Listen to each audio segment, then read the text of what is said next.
Okay, let's just get right into it. Because honestly, we've literally all been there. You know the feeling, right?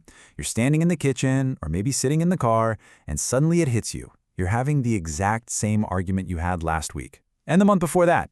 The words might change just a little bit, but the painful, exhausting rhythm, completely identical. It feels chaotic, it feels messy, and frankly, it can feel pretty hopeless. But in today's explainer, we're diving into the research from the architecture of connection to show you that this isn't just random chaos. It's a structure. And because it's a structure, we can map it out. And more importantly, we can actually break out of it. I'm going to give you a highly effective, structured way out of that loop today. So here's our roadmap for this explainer. 1. Patterns of connection and conflict. 2. Why we get stuck. 3. The speaker-listener protocol. And 4. When to seek extra help. All right, starting with section 1, patterns of connection and conflict. So the big takeaway here is that communication in relationships is absolutely not a series of random, isolated events. It's built on these repeating cycles. Just look at these two super common traps we fall into: pursue and withdraw, or criticize and defend. And when you're caught in this, the pacing of the fight speeds way up. One person pushes for an answer, right? The other person feels totally overwhelmed and just withdraws. So the first person pushes even harder. They start criticizing. The second person feels attacked, so they get defensive. And round it goes, spinning faster, trapping us in this terrible cycle where literally nobody is actually being heard. But we have to ask, why does this happen? The architecture of these cycles doesn't just appear out of thin air. Our conflicts have a deep foundation. Sometimes it's just having totally different needs in that specific moment. But usually it goes way deeper than that. It's our underlying attachment styles. You know, whether we naturally lean towards being anxious or avoidant. It's outside stress weighing us down, poor modeling from what we saw growing up, past trauma, or just the heavy baggage of unresolved resentments. These are the invisible architects building our relationship arguments. Which brings us to section 2, why we get stuck. Okay, so what's the actual fuel that keeps this bad cycle spinning once it gets going? These habits really hit the nail on the head. You've got mind reading, assuming you somehow know exactly what your partner's malicious intent is. Defensiveness, avoiding the hard talks altogether. Or poor repair after the conflict actually ends. But I want you to look at that middle habit, winning. The very second you decide your goal in an argument is to win, you've pretty much guaranteed that your relationship is going to lose. You just cannot have connection if your primary objective is defeating the exact person you're supposed to be connecting with. It absolutely destroys the bond.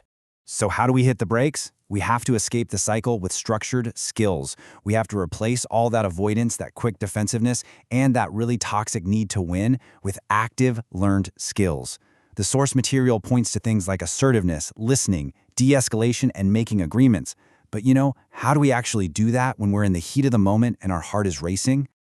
That leads us right into section 3, the speaker-listener protocol. I really want to slow down here. Let's take a collective breath, because this right here is the climax of our explainer today. This is the highly practical, real-world tool that acts as a literal circuit breaker for those stressful, high-speed arguments. 60 to 90. I want you to just burn that number into your brain. 60 to 90 seconds under this protocol. That is the absolute maximum amount of time a speaker is allowed to talk at one time. And why? Because constraint creates safety. You can't filibuster your partner, and the listener doesn't have to panic about remembering some massive, rambling monologue. It forces you to distill your thoughts. Let's walk through the exact blueprint. Step 1, the speaker talks for 60 to 90 seconds, no more. Step 2, the listener summarizes what they just heard. Step 3, the speaker gets to confirm it, like, yes, exactly, that's what I meant.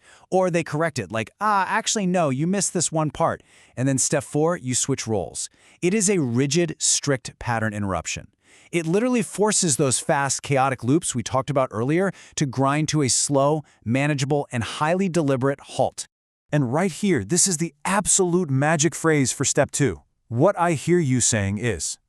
As the listener, you have to use this. You summarize by saying, what I hear you saying is, and then you repeat back their core message.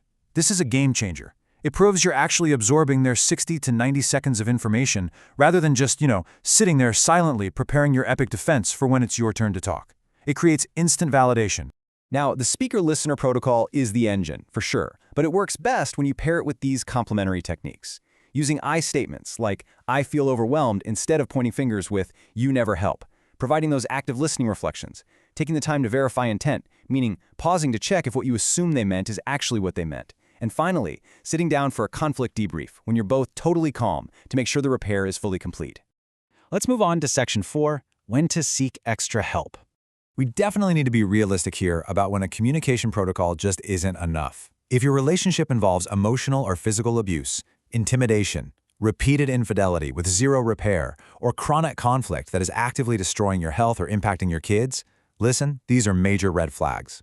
In these situations, the architecture of the relationship is structurally unsound. You cannot fix it just by summarizing for 90 seconds. It's time to step outside these self-guided protocols and bring in professional help. It's absolutely the responsible and necessary thing to do. But for the everyday loops, those super common cycles that trap so many of us, you now have the blueprint.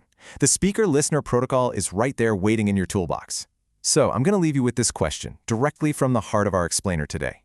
The very next time you feel that cycle starting up, the next time your heart rate spikes and the argument begins, will you try to win or will you try to listen? Really think about that. Use the structure. Break the loop.